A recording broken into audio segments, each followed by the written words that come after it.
Welcome to Tea with the Experts and Dr. Leah Merle, your premier destination for mental health insights, empowerment, and inspiration.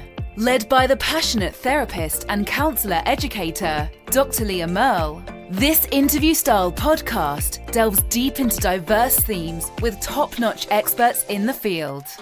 Beginning with the What Is series, from anxiety, trauma to resilience and mindfulness. We sip our way through captivating conversations, psychological insights, shedding light on the complexities of mental wellness and what it means to be a human being.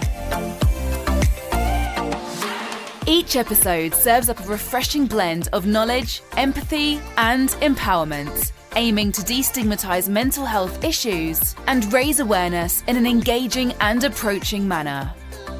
So grab your favorite cuppa and get ready to step yourself into transformative conversations that will leave you feeling uplifted and enlightened.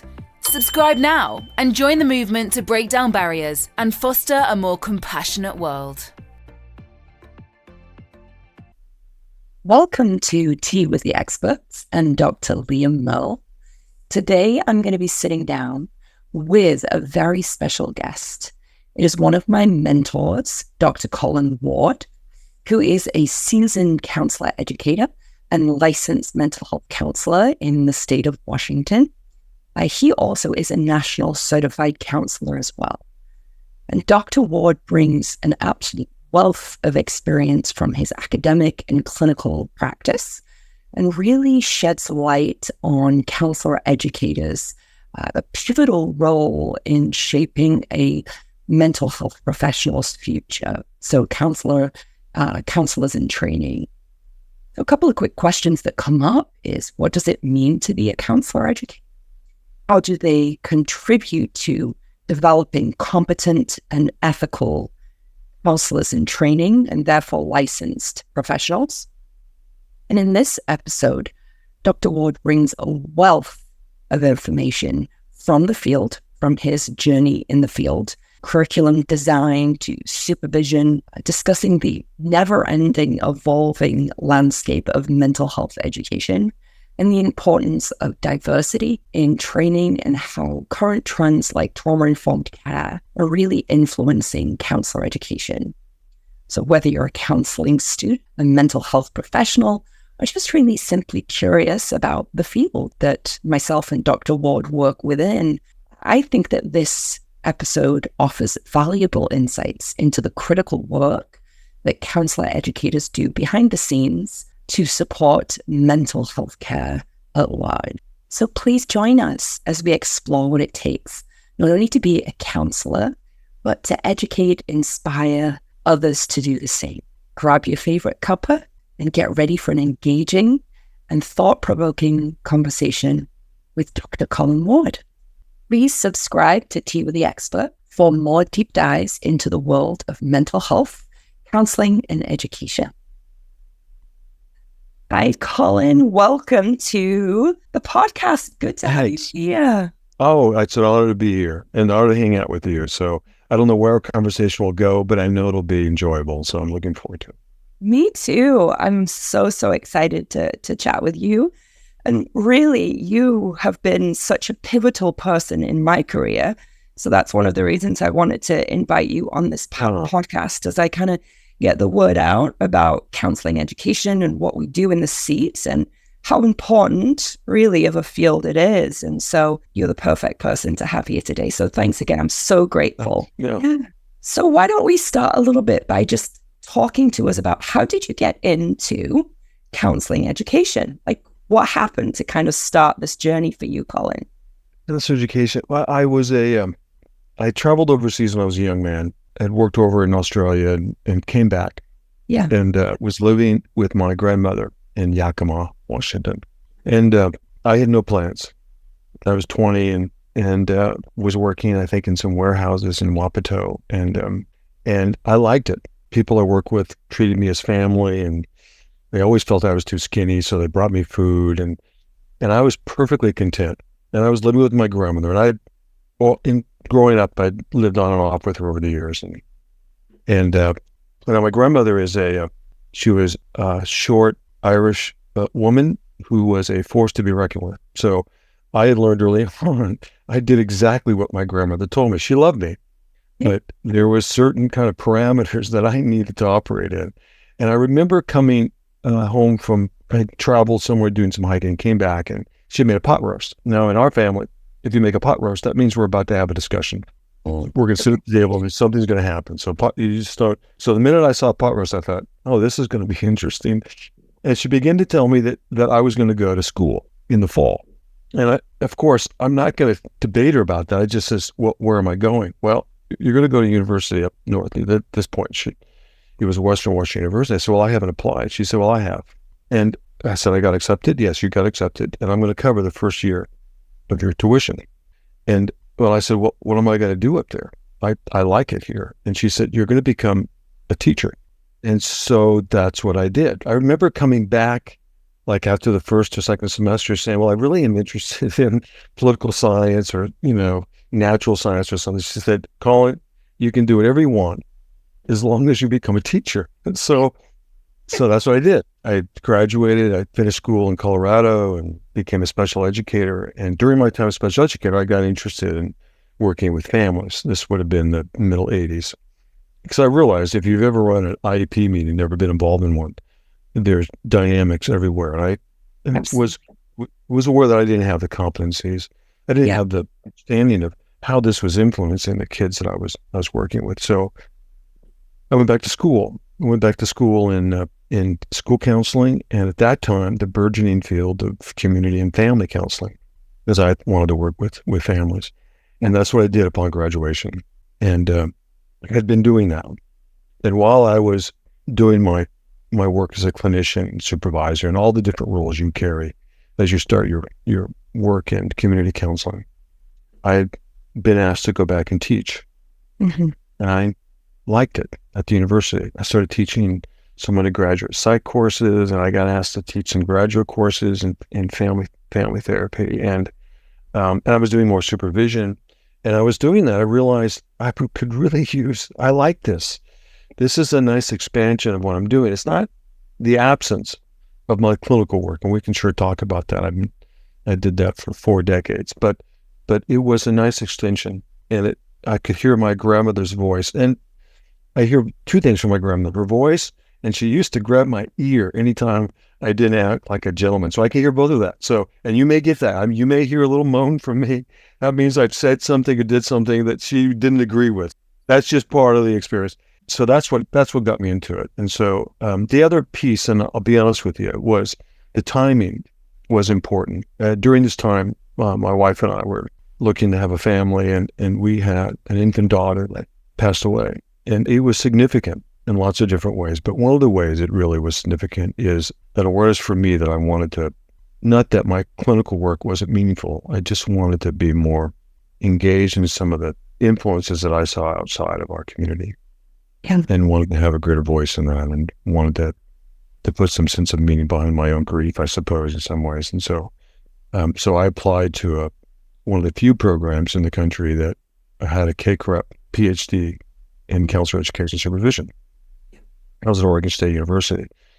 And in those days, you get accepted by one of the faculty members, and I was fortunate to be accepted by Dr. Reese House, and my wife and I moved to Corvallis, Oregon. And that's how my career in Counselor Education Supervision began. So I hope that wasn't too much. That's kind of a rambling story.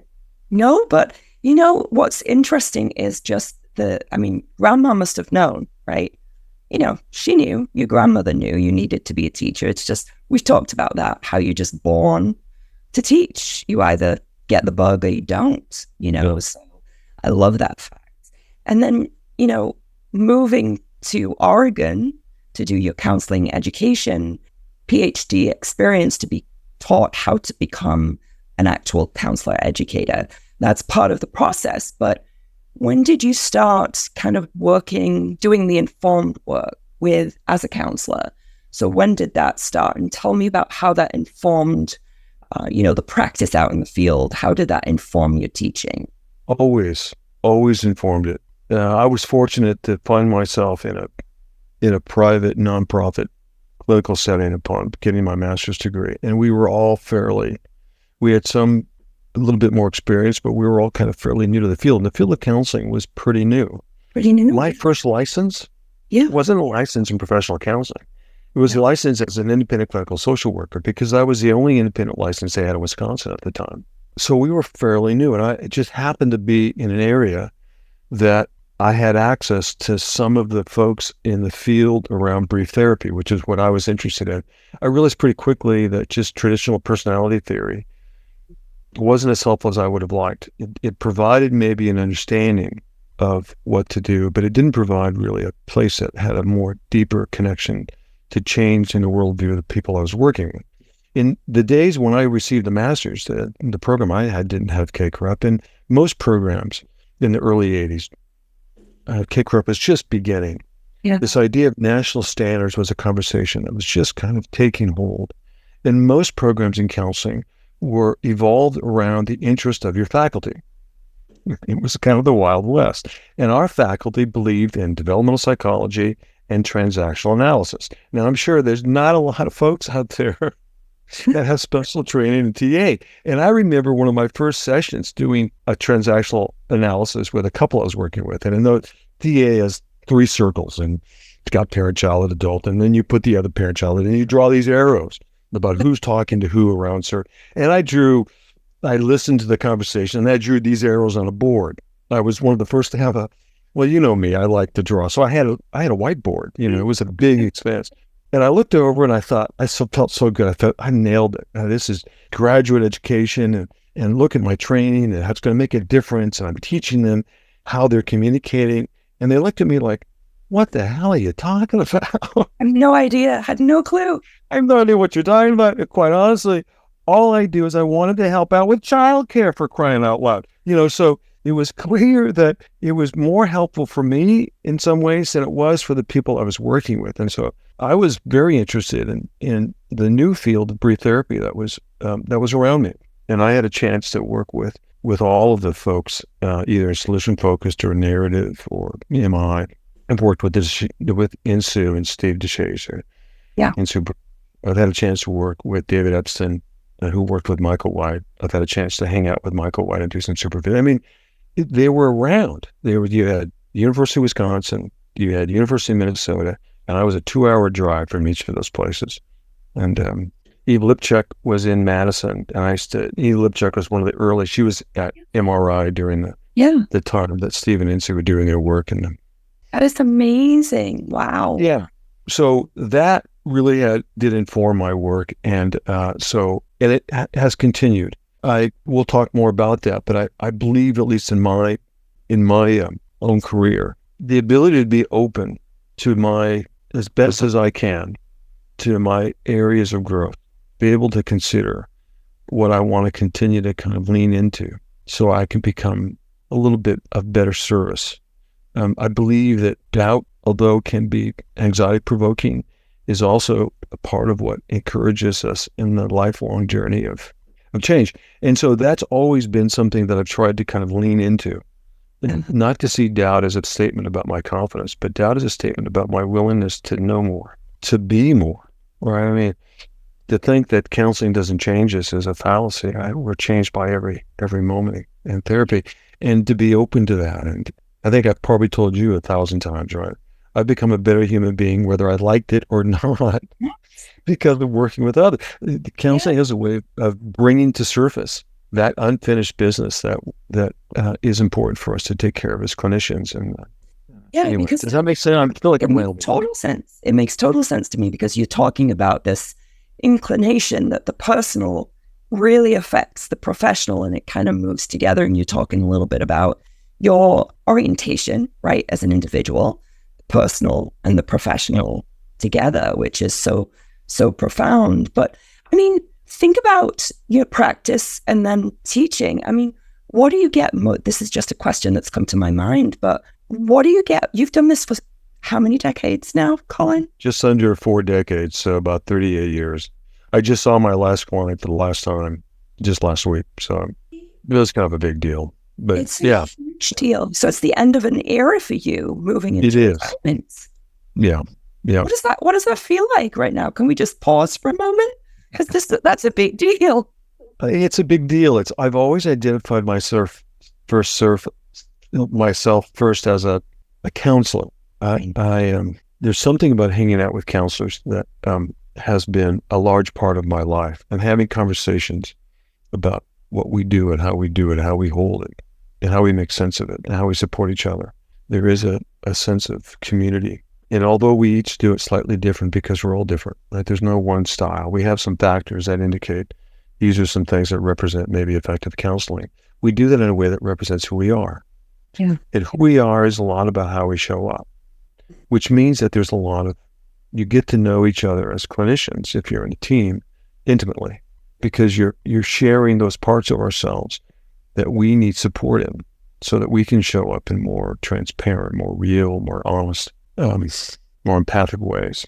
And that has been probably what I brought to my role as a counselor educator, the idea of being part of a team, being part of a working environment that sees not just what we're trying to do together and accomplish, but how we're going to do that in such a way that holds value to each member of the team in a way that says you're important and what you bring is important. And no one member is greater than the other.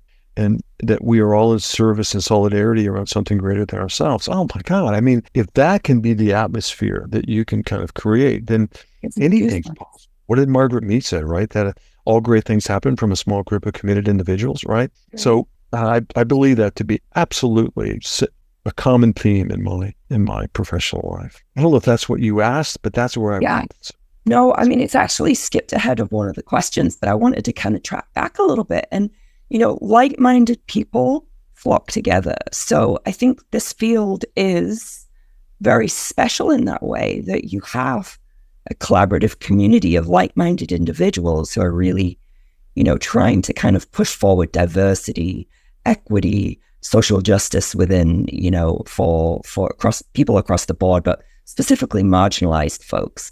And so there's this like-minded element that you're talking about that is very, very collaborative, which that's what drew me. I mean, we have similar stories. I don't know if you remember that, but we have similar stories about how we came to this field, through school education and through school counseling, and then into the field. So it brings people alike people together is kind of how I feel. I think it does. Yeah, I know you would agree with this. I mean, when things are rolling well, something in chaos theory. So like fractals. And so some of you, chaos theory was big in the late 90s. Everyone was, if you look at counselor education journals late 90s, you're going to see chaos theory everywhere. But one of the ideas was this fractal. That means that every part of everything is part of even the smallest thing. So that, and I say that because if you believe in diversity, inclusion, respect, sensitivity across all intersections and the value that everyone brings, then it has to start with you. It has to start with your team. As counselor educators, if we're trying to create a culturally sensitive, inclusive program, it has to start with how each member of that team interacts with each other. It starts there. If you don't have it there, you can't get it over there, right? Remember, if you look at the fractals, every larger piece of a fractal is similar to the smallest piece. That means that the smallest circle in our concentric circles has to represent the very thing that we want in the larger circles. And if any one of those circles somehow becomes fragmented, becomes distant, becomes separated, becomes fractured, then you don't have, it all kind of falls apart. Or then you have separation, and then you have all these separate teams, and that's what division is. Yes. Division is the lack of the ability to find common ground. And I don't know. So that's how good programs start. And so it wasn't about, I'm hopeful that I as an individual can model how to be an advocate and identify issues that are important and be part of the field in some ways that can make a difference. But I'm also probably more important with how do I show up to this supervision session? How do I show up to this meeting? How do I provide a voice that gives room and space for all voices to be heard and in place that can be seen with respect? And that's probably most important than any letters I might write or visits I might have with legislators or community leaders or those kinds of things. I think that smallest part's probably the most important of what I do during my role as a counselor educator. And that's the long-term work, right? That's the in-the-seat work, I call it, right? Yeah. Probably got that from you, I'm pretty sure. But the in-the-seat work, it counts. It's every single moment of how you show up counts. Yeah, think about it. I mean, maybe this is what professional integrity is. I don't know. I haven't really put much thought to it other than right now. But I wonder if integrity is the ability to show up and stand on a set of principles, regardless of how others around you show up. That maybe part of our work is that, I think I mentioned about a time in my professional career where I felt like I was becoming someone I didn't like. That is about me taking ownership of, regardless of what I might be reacting to, and regardless how I normally would seem to get angry in those situations, I don't like how I am in that situation. So I needed to make a change. I needed to make a difference. I needed to think about what I can do so that I can hang on to myself as I go to bed that evening. So I was going to kind of go back to a piece that you were talking about, because you kind of mentioned, we've talked about teaching, right, as a counselor educator. And there's definitely like an approach. There's a lot of different roles or hats, let's say, that we wear. So you've talked about being in the seat as a clinician. But can you talk to me a little bit more about the role as a supervisor? Because it's an important one, right? And it's one of the domains that we get taught in our PhD programs. But talk to me it is important. Your it is insight. Important. And it probably has some reason, too, that wanted me to go back and train counselors in my supervision. Now, at least in those days, you got assigned supervision because you had years of experience, right? So at a certain point, they said, Colin, you've been here long enough, it's time for you to be a supervisor. There was no supervision theory, right? There was no, my first supervision in the field was counseling. People supervise the way they counsel. I knew right away that this wasn't appropriate because I hadn't asked for that. And so I started doing some work and started getting interested in supervision theory. We didn't have a lot of it at those days, but I knew it was distinct. The other thing I realized the variety of different ways that clinicians work. I also realized the variety of different levels of competence that they came in with. Sometimes, because we didn't have a strong national standard of accreditation, that folks were coming into the field with varying levels of readiness. And I became concerned about some of the ethical actions that I was witnessing, or I was witnessing in my community, and felt like I wanted to be part of. I had some ideas about what I thought would be a higher level of training, and I wanted to kind of have my hand in it. And I could see that we were all over the map. So that's why I chose a CACREP program. And when I first hired as a counselor educator, I was the only counselor educator on the faculty. The rest were from psychology. When I talked about CACREP, they thought I was speaking a different language. All they knew was APA. And so, you can just imagine. So here I am, I'm like, I'm all in.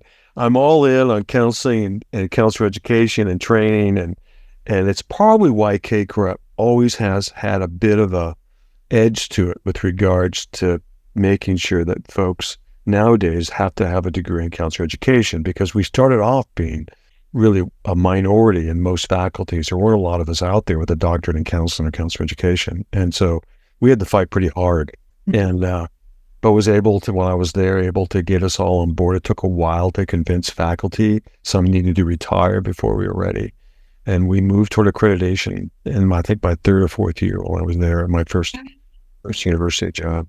But said that's part of why I wanted to go. I wanted to feel like, let's see if we can raise the bar. Now, accreditation has nowadays I've got some different thoughts on CACREP now, given my 38 years or my 28 years in higher ed. I've got some different thoughts about CACREP. I feel like the tail is wagging the dog a bit. But in those days, CACREP, we would meet with them. They'd come to all the ACA conferences, and we'd have conversations about what we thought were some of the standards we needed. And, what do you think about 40 hours in practicum? 60 seems too much, 30 seems too little. I mean, we just were beginning to have conversations about what we thought some of those standards ought to be. And we were actively involved in Counselor Educators with some of the standards being developed. And I thought CACREP did a wonderful job in those early years, really taking in feedback and see if we can't find a minimum standard of where things are at. And it started at 48 and it moved to 60 and then it went to 72. So over the years, and that's partly because our field grew in not just the scope of practice we were doing, but the prestige that we were bringing to our communities. And so that increased it. And now most providers are LPCs. Every state has a licensing law. And so I think we've done really well. If I were to look at one thing that I could feel like I was slightly part of, and that is helping to create a professional identity that recognized counselors per licensure and how that represented how we train counselors. Counselor training programs and state licensing boards, they hopefully work together. And KCREP is supposed to be part of that national standard that can help with portability. That was the whole idea of it, but we're still working on that last piece. Anyway, I don't know if that's what you're asking. Yeah. For my mind. Yeah, no, I absolutely love that. Supervision is just, supervision is one of my most favorite things to do in this field. I love it all, but specifically being a supervisor and just the camaraderie that you have with new burgeoning clinicians in training. It's so exciting, Yeah, I agree completely. And I'm so glad you're involved with that, and particularly early on, trainees and trying to kind of set the stage and help them hold their anxiety so they can really hold the space for others. And in a program that'll do that. So I'm excited. It's great work. And, you talked a little bit about like the competency piece. And I think that's really important as a counselor educator, right? Because we have to do our own work too. You talked a little bit about that, like sitting in the seat, we have to be informed. We have to do our personal work as well, because the personal informs the professional. And then when it comes to competence, everybody has a varying degree of ability coming into the seat and coming into the field. So, my question to you is, you've taught a lot of people. I'm sure you can't count how many people you've taught, but you've had an influence as a mentor, as a teacher, as a supervisor on a lot of people. What would you say, if you could encapsulate that part of the influence that you've had, right, and the enjoyments that you've seen? What do you take away from that? Like, what is the best part? And you might not be able to nail it down into one little piece. Oh, I don't know if I nailed it down. I don't know. You mean personally for me, or what I think the field has changed with that? I think for you personally is what I'm getting at. Like for you as an individual. I think for me, it's we've not done very well. Most people that come into a counseling program have some sort of awareness that they have some gift. They can pick up energy in a room. They have an emotional kind of empathy to how people are experiencing. And they may not have it's not very well developed, but they're aware there's an attunement that's already present. And what happens is that gets wrapped around this Western idea of helping.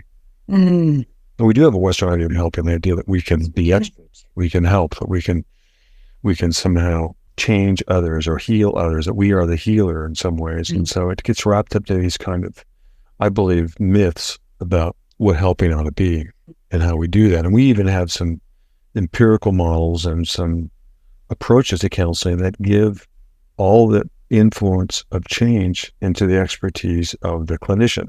And I am not one of those that buys into that. I believe that's something that has to be dismantled a bit. This idea of helping does a couple of different things that shows up in counselor education. One, it shows up with this kind of preconceived idea of self-importance as a clinician. And therefore, the more I know, the more I can do, the better I'll be able to help people. I want to do something. That's why we have terms like intervention, treatment planning. These are all things that we do to or with clients, versus the idea of transitioning from this idea of helping to the idea of witnessing, that the actual expert in the room is the client. You may have some expertise, but now I'm going back to my early days of solution focus. The expert is the client. It is. So in my teaching, the idea in supervision was the idea of beginning to let go, to listen more deeply, to hear maybe what else is in the room, to listen to the struggle, not as a statement of symptoms or deficits or problems, but as a struggle for someone seeking a better life, or hampered maybe by some ideas or ways of being that feels oppressive. and the kind of person they want to become and the kind of person they hope others see them as. That our job is to pay attention to that and to start from a place of shared understanding, not shared agreement, but a place that says, I know a little bit, given what you've told me, not just what you're experiencing, but who you are. And that the weight of the climb is more about what you're carrying than about you. So I think that kind of idea always kind of, you can tell me if that's true or not. And you've had classes with me, but that idea is central to help them kind of step back and see the value of helping in a way that allows. The moment I believe I know what someone else needs is the moment I believe they don't know that for themselves, right? Or they can't do that for themselves. Somehow they need me. Exactly. Yeah. And to begin to approach space from that place. So I've really valued those moments when counselors or counselor trainees have been able to kind of see people in that kind of way. And it has a way of kind of empowering, has a way of kind of shifting how they think about change. And I also think it shifts how they think about themselves. If I'm seeing others in that kind of way, I wonder how I'm seeing myself and the people around me. And reflection. Yeah. I don't know. Does that resonate? You've had me in class. Is that? Absolutely. Yeah. I think that, that moment of clarity that a counselor in training has when they're in the seat, you can see it happen, right? When it connects the dots. You mentioned like self-importance. We come into this field for a reason, but we're the vessel, right? We're the helping hand that kind of supports the individual on the journey to get to where they need to be. I know. In graduate school, we can create programs that just it's like throwing kerosene on the imposter syndrome, right? That you have to be a bit of a perfectionist just to survive graduate school. And now we're going to create these outcomes as if everything has an outcome. That you can, if you do enough, you can get the right outcome. You get the right grade. You get the right feedback, right? Well, that doesn't translate to change. It might translate to being a successful graduate student, but it does not translate into being an open, a genuine clinician that allows others to kind of dictate for themselves the kind of lives they want to lead. And how are you going to hold space from that when the outcome you have in your head isn't the outcome they have in theirs? And that can be a struggle. And all of a sudden, I think we lose a lot of counselors because we don't have enough supervisors to say, this is probably more about you than it is about them. Right. How can you begin to kind of dismantle some of these ideas about, what you hear a lot, and you'll hear this from your trainees too, that somehow if things don't go well in a client's life, there must be a statement about me. That somehow I'm not being proficient enough or competent enough or somehow good enough to be in this field. And that's that same kind of myth in training that we need to kind of dismantle. Yeah, it's absolutely right. Because in the end of the day, you're talking about like an essential skill or an essential quality for a counselor that you have to learn, right? Because growth is important. We have to grow. But to stay open to feedback, which is imperative. And you know this, the outcome research in the field, there's only one real evidence that says this is probably the number one thing that helps people change, and that's the quality of the clinical relationship. That's right. If we need to revise programs. If you ask me how we ought to do revised programs, we ought to start with that. That ought to be first and main thing we talk about early in the program.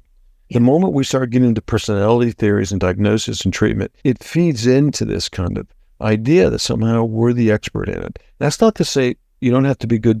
You have to do good, diagnostic formulations. But it is to say that maybe the first thing we talk about is what we have the most evidence on. Yeah. The most evidence we have is do people feel heard? Do they feel that there's someone across from me that can understand my experience? That maybe the ability to create these empathic kinds of places so that people can show up in more authentic ways. Maybe that ought to be how we do that. And part of that, this idea of kind of, I believe diversity training is an extension of the early work. When I first started, we used to try to find a way to operationalize empathy. Ivy was the first one to do that. And then you had the Cord, and they did the same thing. And they tried to take empathy and operationalize it. And it took away some of the spirit of it. If you read some of the early readings on empathy, right, you've got Lubenthal, who would talk about swimming in the shore of another and still finding your way out on your own. your own island. The ability to kind of hold space in authentic ways while allowing others to do the same. If you read any Roger stuff, right? How can I show up in a way that's less influenced by my own work?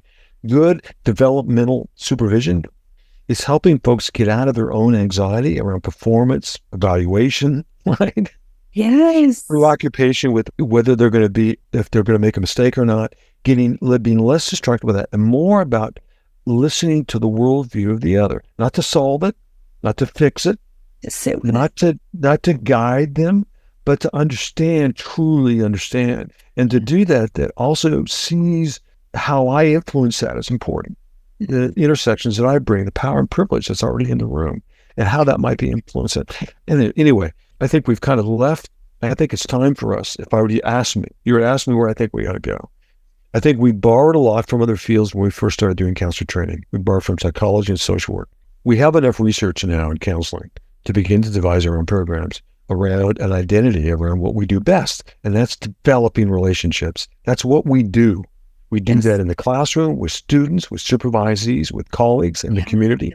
We develop caring, collaborative, empathic, and conversations that allow diversity to be in the room. That's what we do. Anyway, got it. I said, there you go. I love, no. You can cut all that if you want. You can just knock that off. Anyway. When you were talking, I was like, okay, yeah, that's how I've helped support Divine, the program that I'm working in is, counselor identity, knowing who you are as a counselor, but also sitting in the room and working with that alliance, that therapist or an alliance. Like, that is the piece. Yes. That's and everything. As counselor educators, I believe this to be true. One, what you just said means that we need to help teach students more about how they show up than about what they do. There are other sets that they can do. We know, but how they show up in doing that. Yeah. Because the other piece we know to be true in learning, you got Bandura's modeling work, you've got proximity theory, you've got all kinds of different data that would suggest that the most powerful piece of learning is learning by exposure to those that you're in proximity with. Right. And how I show up, if I want my students to be more empathic, to be more respectful, to be conscientious, to have some self-awareness, to be sensitive culturally, to have some sense of responsibility and respect to each other and to the field that we're in, then that's what I need to show up with. As a supervisor, if I'm working with a supervisee that I want to be a little bit more upfront, a little more transparent, a little more truthful about what's going on, then that's what you show up with. You show up at the very thing that you want those in your proximity to start to exhibit. And we have data that would suggest that happens in supervision. We know for a fact, given across studies, that the more conversations that supervising and supervisor have about wellness, the more likely it is that the counselor and their clients are going to talk about wellness. I mean, this is not a difficult idea. Isomorphism is true, right?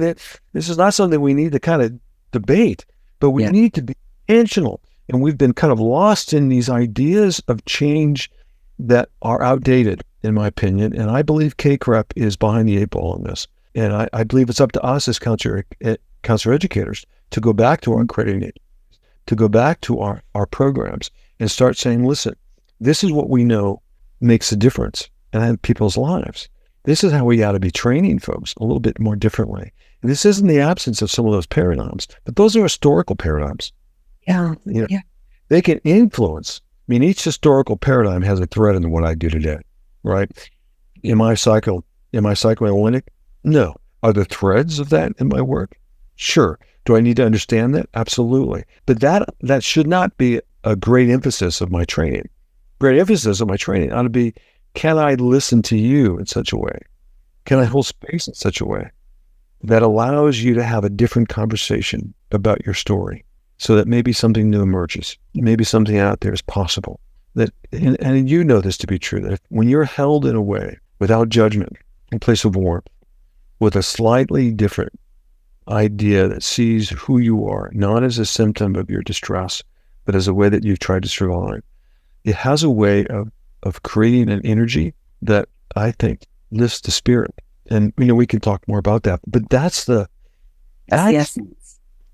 we're going. So anyway, Yeah. And I mean, there's so many different skills or natural tendencies that kind of build into that. But, when you're talking about KCREP and you're talking about accreditation. So just touching on what you would like to see a little bit more. I mean, obviously, you're retired and you've passed the baton on to other folks like myself in the field. But what would you like to see differently regarding training programs and counselor education? I mentioned some of it already.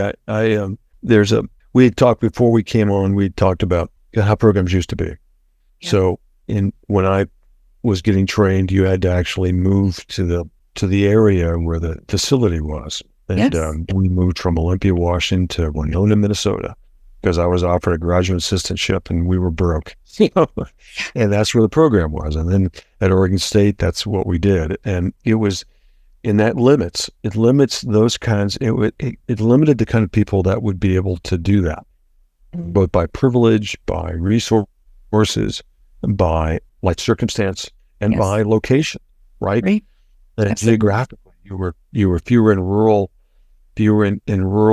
North Dakota, right? The ability for you to travel somewhere and receive programs was difficult, not impossible. We did have distance programs, but that was all done by the mail. Through the mail. My first grant I ever received at Counselor Educator was a grant to translate a class on human development to an online environment, and I had to learn HTML to do that. It took me a full year to take lessons, learn HTML, then write the code and translate it. And even then, I didn't feel very good about it. But it was the idea that all of a sudden students could take a class without necessarily having to drive an hour and a half, 2 hours. Now, we might have some satellite.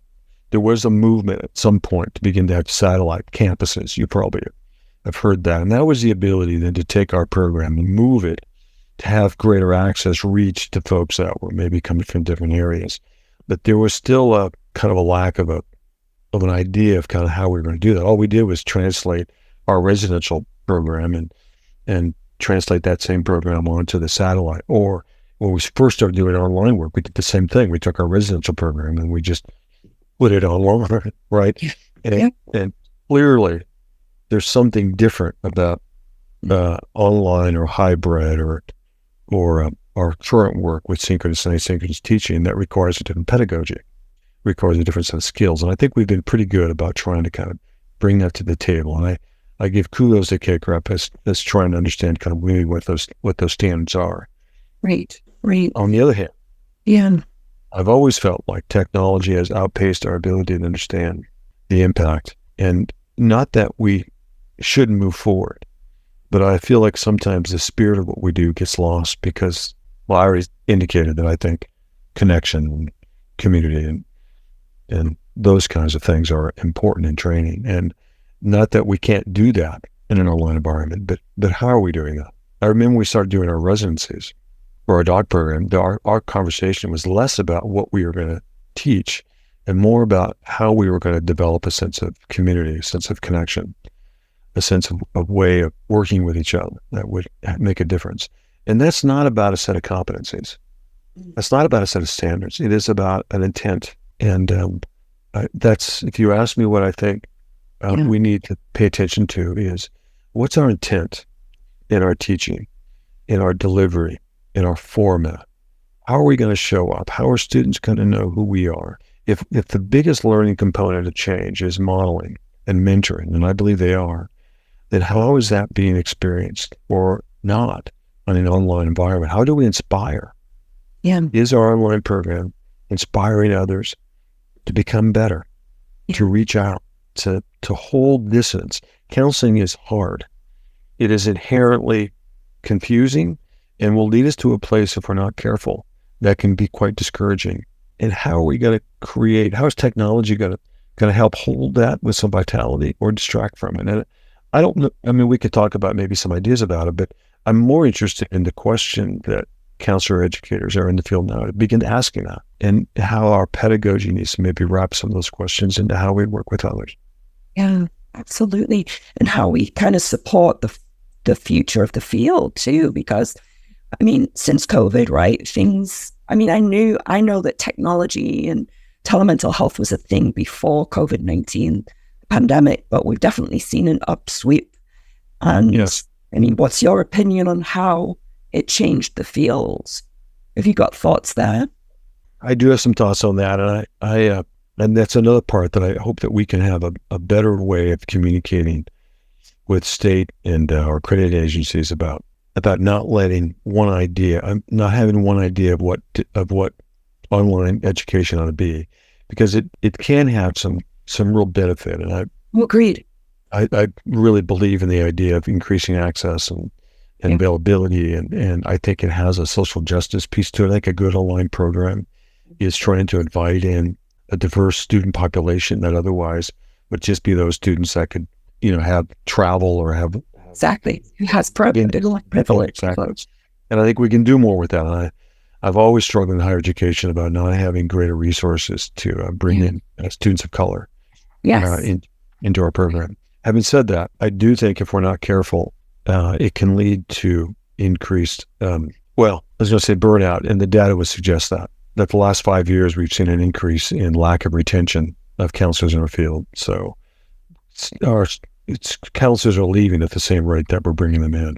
So we're not really, in my getting ahead of a gap that's already there. We already have more demand than we do have providers and access to providers. And so we have to find a way to support, particularly those early first-year student counselors, to kind of hold the stress of that, the anxiety of that. There is a learning curve with that. That's why all states have postmasters requirements. Well, it's a requirement, but there's something intended with that. The idea of that, and I've been in those discussions with state boards and accrediting agencies, is that there's something that graduate schools can't do. And what they can't do is provide an experiential place where you grow by engagement. You grow by being kind of day in, day out, kind of absorbing the work of what we do, and then hopefully being held in a supportive place, either in your agency or in your place or in supervision, that allows a chance to make sense of that. And ideally, it was designed so that it happened gradually, that as you enter the field, your caseload would increase as your ability to tolerate the clinical process increased. And so we didn't start people off. When we first started kind of implementing these things, at least in Minnesota and Wisconsin when I was there, the idea is that we would have these incremental kind of caseloads, so to speak. Now we don't do that. Now you come out of graduate school, you're seeing 40 first week, right? And there's not enough time to reflect, to consider, to go back to you and say, oh God, yeah, I don't know. I don't think I'm making a difference at all. A place to kind of, make sense of the struggle, how to hold myself, do that with, and co-research together and do some readings. And, most of our theoretical frame doesn't happen in graduate school. The data would suggest that the principles that we begin to align in happen once we start practicing as a clinician, and we get the real world experience about what we're seeing in front of us and what skills and ideas I need to meet with them, whether that's kids or families or adults. Does that make sense? I mean, I feel like I'm helping here. But. Yeah. No, because it creates the clinician's capacity to understand the other person, right? But you have to sit in the seat to be able to progress and advance. It's a real big deal. And then I think about conversations that I have with supervisees, and, when that light goes on and that is just such a beautiful moment. But that typically happens in the seat. And then there's something that you mentioned about 40 clients, 40 hours a week. I mean, we talk about burnout. And, when I was a chief clinical officer, I was adamant about not allowing my clinicians in the seat, associates specifically, to have more than 25 clients a week, more than 25 hours of in-the-seat work. I find, depending on the situation, but it's nothing we can.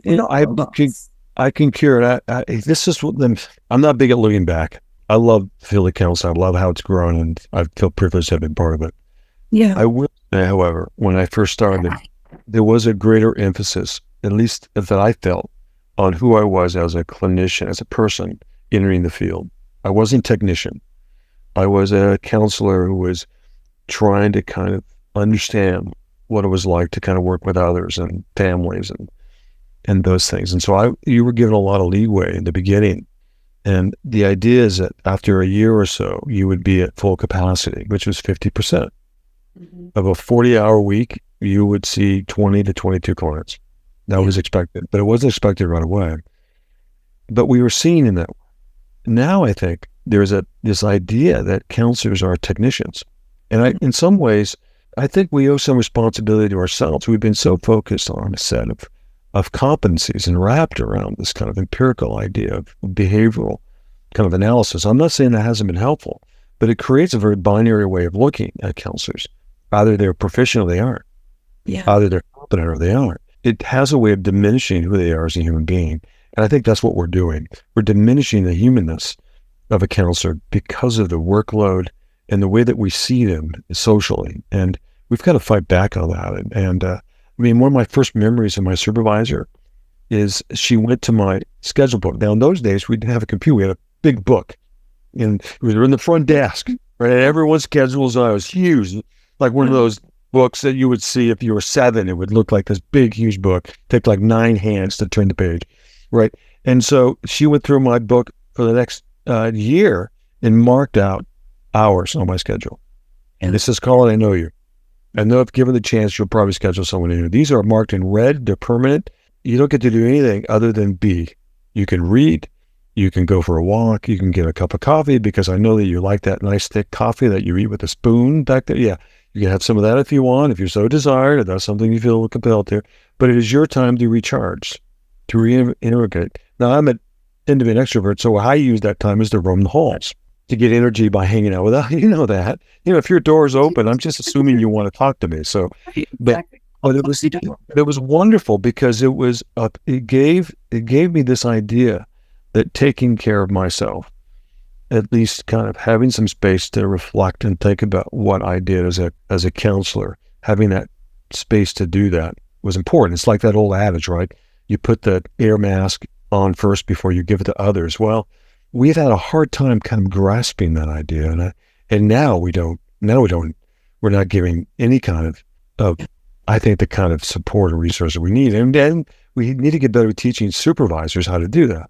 You were taught to do that, right? So I would love to hang with you as a counselor, and I would wager I would feel supported and heard and given permission to grow into the field rather than being pummeled by it, you know? So yeah.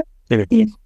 I mean, one thing that you know about me, I love my work. This is just the fact that I get paid to do what I do. It's amazing. For a living is like...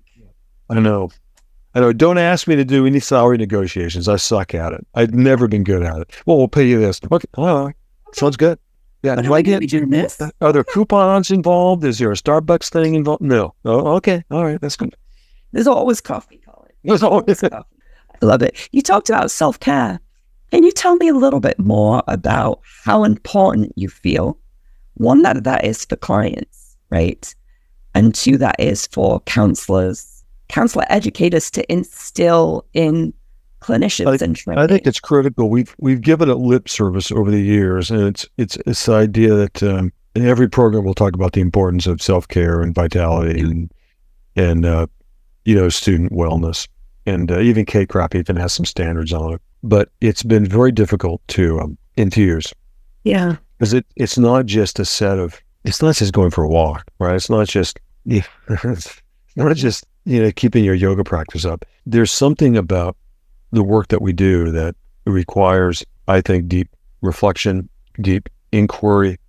Mm-hmm. I think it requires a level of honesty and transparency. I definitely think it requires a sense of humility to be able to hold ourselves with the same grace that we hold others, that we're not going to be perfect at this, we're not supposed to, that we're going to make mistakes, that not everything we try, even our best efforts, is going to work out. And that it is about, we're in this for the long haul. And if I'm in this for the long haul, then how do I begin to kind of show myself, some of that kind of self-acceptance that I might easily give that to others. And I don't know if we're training students in a way that would allow them to feel like that was permissible. Because at the same time, we're giving them deadlines, and these are the videos you have to get done, and the syllabus now is about 60 pages, right? And you saw my syllabi, right? I mean, they were just this enormous kind of, treatise on kind of what learning ought to be. I mean, it's overwhelming with just being a graduate student. Then we're going to say, okay, and then we want you to do, we want you to just not take it so seriously, trust the process, that's just not going to resonate. It has to be involved in the program. The program has to allow some off-ramps. Our courses need to allow some places to have conversations with one another about that, to make that part of our community, right? Because that's what resilience is. Resilience is not about a tree standing in its own, or standing on the mountaintop, kind of saying, I've accomplished the summit.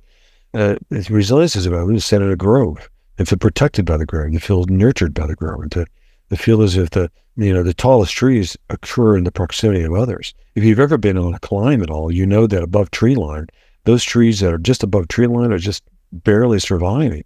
They're battered by the wind, by the cold, by the elements, right? There's not much kind of keeping them going other than just sheer will. And that's no way to survive as a student or as a counselor. And I've been there. And I've been early in my career, just kind of sheer will, keeping myself together. And it's an awful way it impacts your relationships. It impacts what you do in your free time. It impacts your work with others. You dream more, you're more fatigued. I mean, it's just a snowball. And from that perspective, and then seeing that we're not retaining counselors currently, we're missing something. We're missing something that gives some normalcy to the idea that it's okay. In fact, it's not only okay, it's expected. In fact, it's not only expected, right?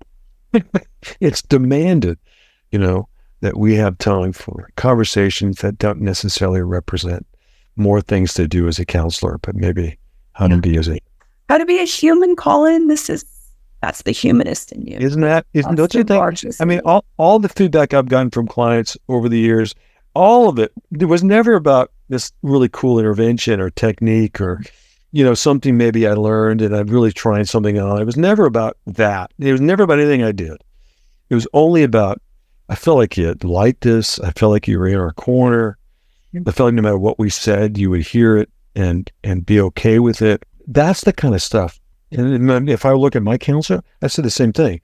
Clinically, I know what he's doing, but what I'm picking up is this experiential piece that says, here's someone that is allowing me without judgment, without preconceived ideas, just to begin to experience myself.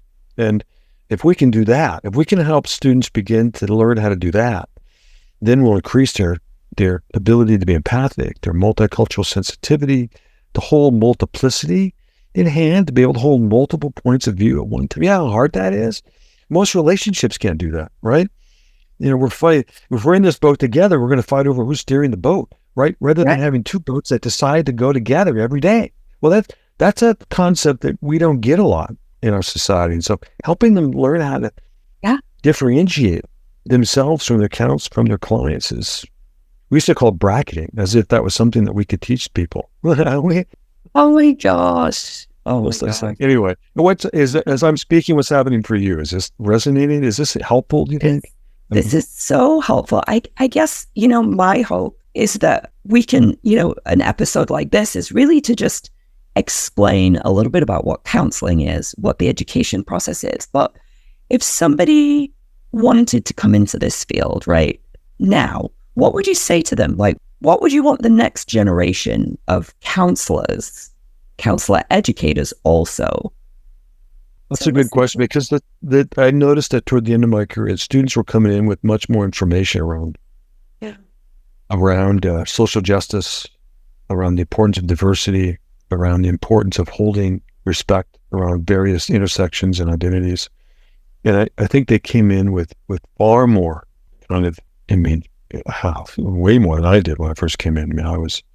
My learning curve was steep as a white male, cisgender, So I think students are coming in with a greater sense of awareness around some of those important ideas and wanting to be an advocate. They're coming in with some real kind of wonderful energy around wanting to make a difference in some of these larger social issues. And they can recognize how important that is in the lives of others.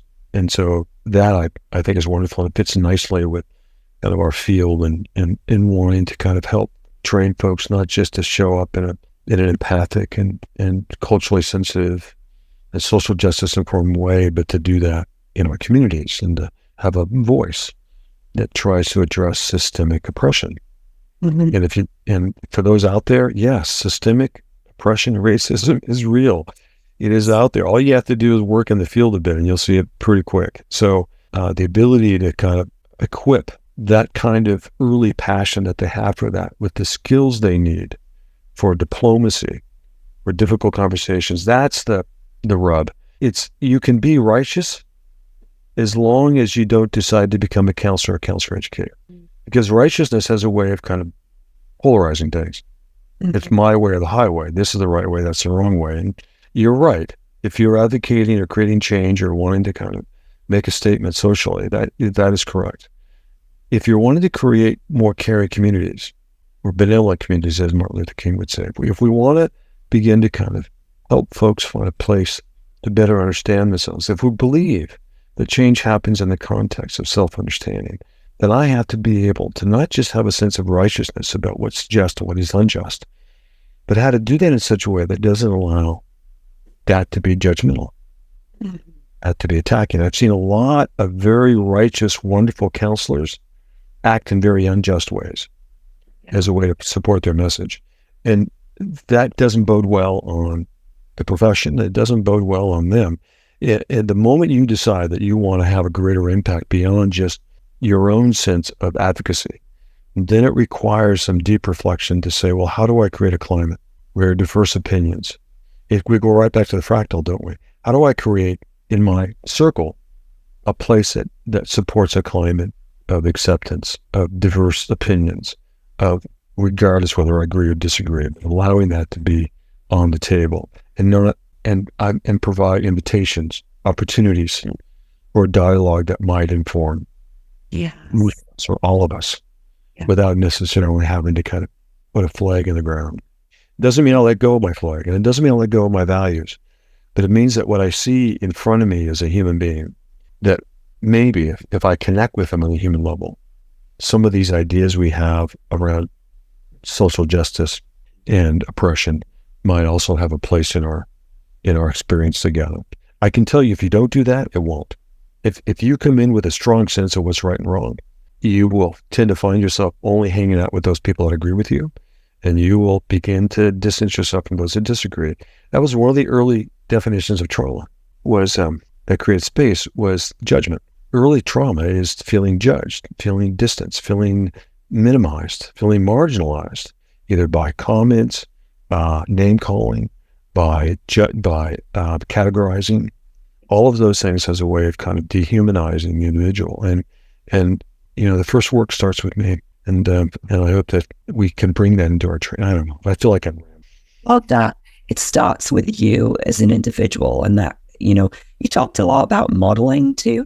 I think, as an educator, as a counselor, I think it's so incredible. And this is a hard road. Like, this is hard work. This is a hard job. And this is a hard route. And it can get the best of you if you're not careful. It will get the best of you. But that doesn't mean that there isn't something to be learned in that. Yeah. And if I could have a colleague like you in my corner, that's willing to kind of both listen and support, but also challenge me, Colin, you're not being very congruent. You say one thing, but you're coming across in another. Okay, point well taken. I got it. I may have said that once. I have my grandmother, but I also have my father in the back of me too. My father is, discourse and debate wasn't really one of his strong suits, so. That's hilarious. I love it.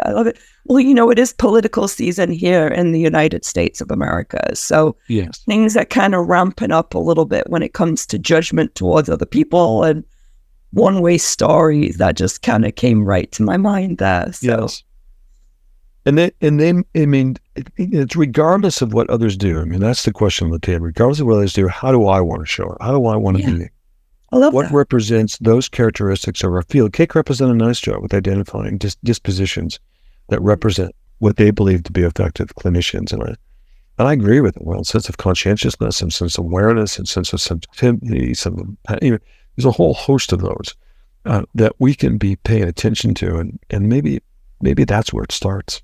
Maybe we focus less on teaching students what to do and more about showing them. And maybe that's the truth. I don't know. I love that, Colin. Wow, that's a good note to kind of think about pausing maybe, or, well, before we pause, before we kind of wrap up, I'm aware of denying, but my question to you is, like, next steps for an individual who might be listening to this episode and think, oh my gosh, like, I want to do what Colin and Leah do. Like, that's definitely something that I see myself doing. Like, what would be your advice to them, completely new to the mental health, the counseling field, and as new counselors? Yeah, new counselors. Or new counselor educators? New counselors first, and then we'll go to counselor educators, because it's definitely a different question. Well, I will, but I have a question for you at the end of this. Okay, I'll answer. I just want to lock that in. I want to lock that baby in before we move. Got it. Okay. So my advice for new counselors, that's a really good question. I don't know. I think probably this is just going to sound, it's going to sound like a quip. It's not meant to be short and sweet, but probably there's a story of a student that goes up to a teacher up in the mountain, and the student finds her way up and says, I'm ready to be taught by you. And the teacher said, would you like some tea? And he says, sure. And he begins to pour the tea. And pretty quickly, the student notices the tea is overfilling the brim of the teacup, and quickly says, that's enough. He says, this teacup is you.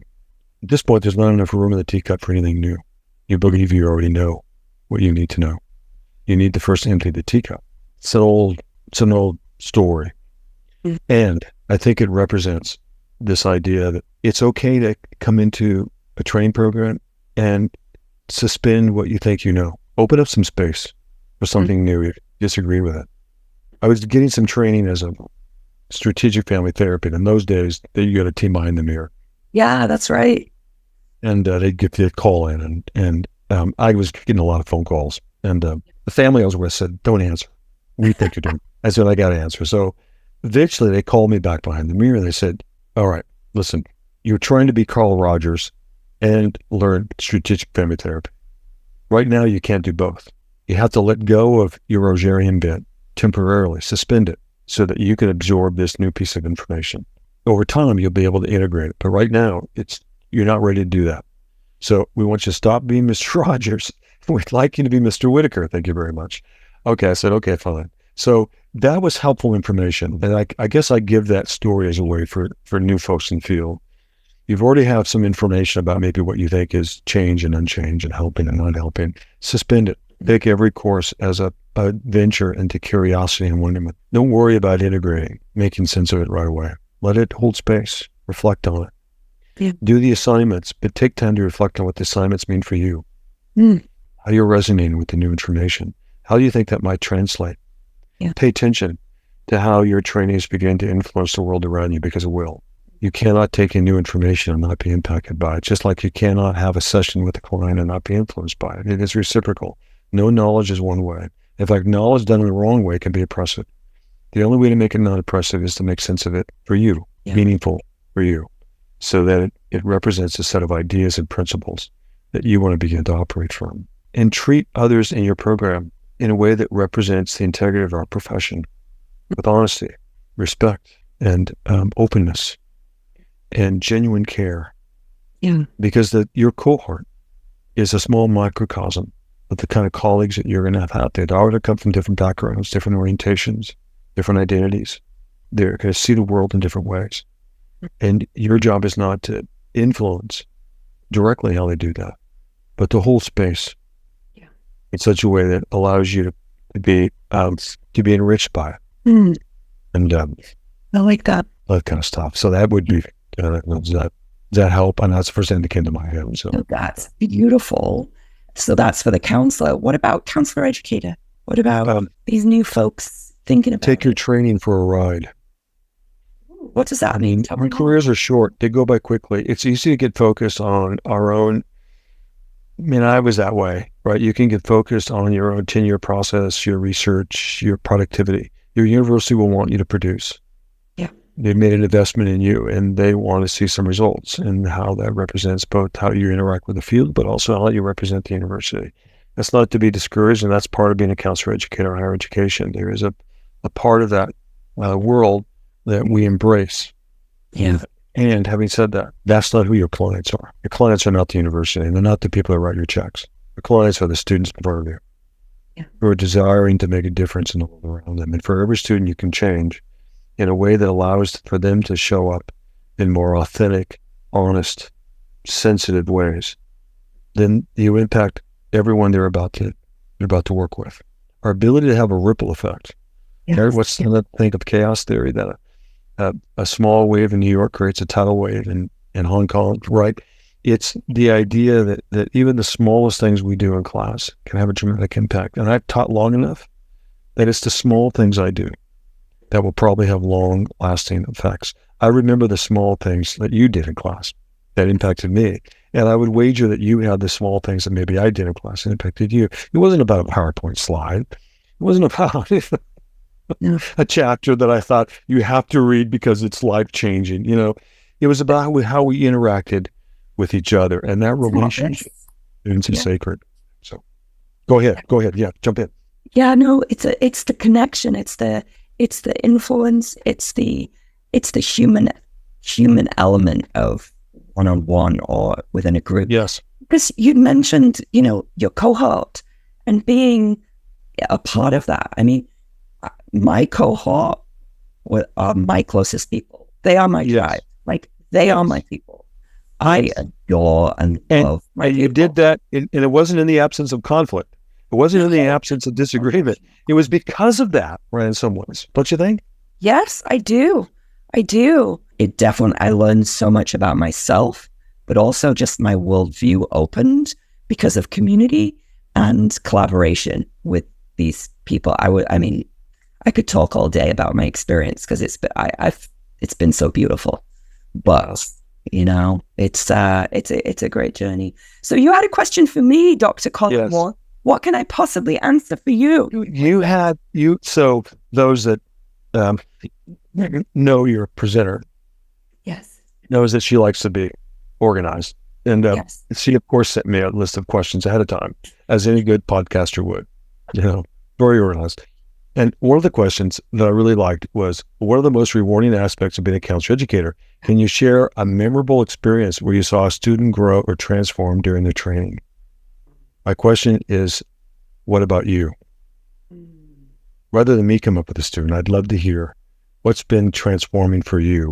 What are some memorable experiences of your journey that stand out as you transformed from a student? Maybe, Colin used to say there's a difference between acting like a counselor and becoming one. Yeah. What was a moment in your training that you feel like, I'm becoming maybe a counselor? Anyway. Oh, I love that question. Gives me goosebumps. My goodness. Well, I've been, I think, maybe my 7th year of teaching now. So, I've been teaching, I feel like, prior life, but quite a long time. But there's so many stories that I kind of take to heart. But I'm not going to say names, but I have to say that there is somebody that I'm working with right now after graduation. And as a supervisor, consultant, individual who is just kind of mentoring this person, they were a difficult student to start with. They did. And those parts that you were talking about regarding giving feedback and being honest and really digging into the narrative and having somebody kind of look into their own intrapersonal experience, that's not easy to do. That's really difficult. And it's not, people come in to these programs where they've got armor on, right? I think that's the best way for me to put it. They have armor on. And part of my role is to kind of say, there's a chink in the armor there. Maybe you want to take that weight off you for a little while. And so I have one student that I've been working with for years and years and years now, and is one of my supervisees.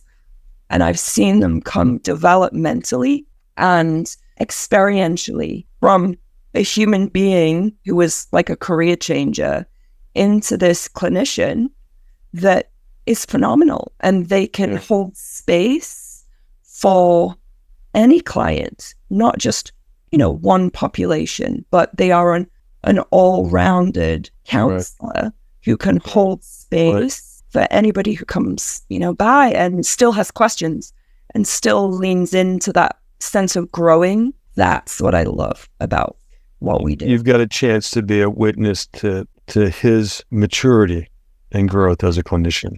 And, see him at those different places. There's my early mentor used to say that part of our role as counselor educators and supervisors is to not just bring students maybe to where you're at, hopefully to inspire them to go beyond that, to look at the field in some unique ways that represent who they are so that they can make the differences that they're supposed to make. And there is some sort of kind of analogy to that we're sometimes we're pulling students to kind of, get up to speed, but we also hope that they also pass us by. It's true. That's absolutely right. It's so true. To see that development and to see that is joyful for me. It's a beautiful part of this work.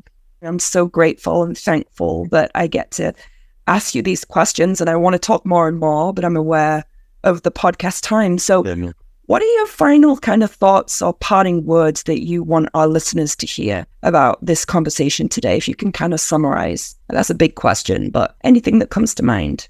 I'll suppose this, and let me see if I put this into words. We have a lot of information in our field. We're still fairly new.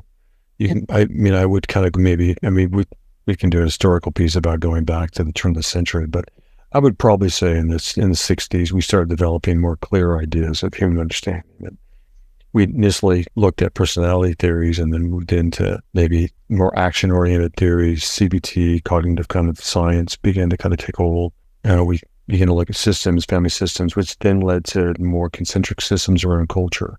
And now that's moved into power and privilege. And during the whole time, we've looked at questions related to integrating additional ideas of change, whether that be postmodernism, social constructivism, non-Western ideas of change, the whole mind-body kind of connection, and how wellness feeds into the whole experience, and neurobiology, and how that's shifted how we think about trauma, and how that's normalized our ability to see the human experience in broader and broader ways. And I'm not meaning to give a whole historical piece, but we have a lot available to us in how we think about ourselves and how we operate and work with others. And our role to try to help folks that come to us to make sense of sometimes the most shameful, traumatic events of their life.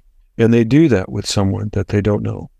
That's right. They're putting complete faith and trust that you will hold that with some sense of not just grace, but some integrity. And to honor that in a way that allows you to feel like they're honoring, that between them, we're honoring the experiences that maybe something new might emerge. Now you can see what happened there. I hope that you'll see that you have access to a wide variety of information, and you have access at your fingertips, right? You're not in the basement of a library in microfiche, hammering through research articles. You have that available to you, and that will inform the breadth of what you do. But I don't think it's going to inform the depth of what you do. There's something that happens in our work with others, and that is the ability to not just expand our perspective, but to come in a way that allows the relationship to take hold. And that means the kind of person you are, the kind of way you want to show up, and that you check your expertness at the door. You show up as a human being and work on a professional transparency that allows them know that you know that there but for the grace of God go I. And if you can show up in that kind of way, to be informed by, to be wondering, to be curious, to see the extraordinary in others, even in the darkest moments, and to realize that we're never defined by the events of our life. Those are things that just happened.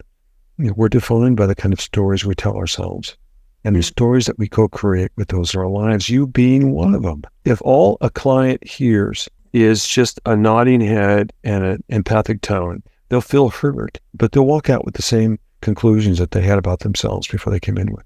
Therapy is something different, and understanding how you want to invite in that difference, how you want to kind of hold that people can feel both heard and pushed, stretched. Yes. To see themselves in maybe broader in deeper ways, the same way I'm asking you to do the same with them. Maybe that's the journey. I don't know. Or maybe not. Maybe all of that's just crazy talk, but I don't think so. I don't think it's crazy talk. I think it's so thoughtful, and it's a pertinent place to kind of push pause, Colin. So I'm so grateful. Thank you for your time, Dr. Colin Ward. It has been a pleasure. It has been my pleasure to interview my mentor today at this point in my career and look back. And so I've known you for a long time now. And so you're an incredible human being. And I'm so grateful that you're in my life. Yeah, your listeners need to know that goes both ways. Yeah, I did very little in your training other than just support and fan the flames. You already come in with a deep sense of compassion. And you already know this about yourself, but I'll just say it so everyone knows. Your ability to see not just the suffering, but the resilience in others. You see that in everyone around you. And it brings hope. And my experience with you has always been, every time I have a conversation with you, it's like, this is hopeful. There's enthusiasm in the room. Well, I just love that. I just love that about you. And I love that you're continuing to share that even on this podcast with others. And I can't think of any more noble enterprise than that. So congratulations. Thank you, Colin Ward. Thank you so much. Be well, and I will see you very soon. Okay.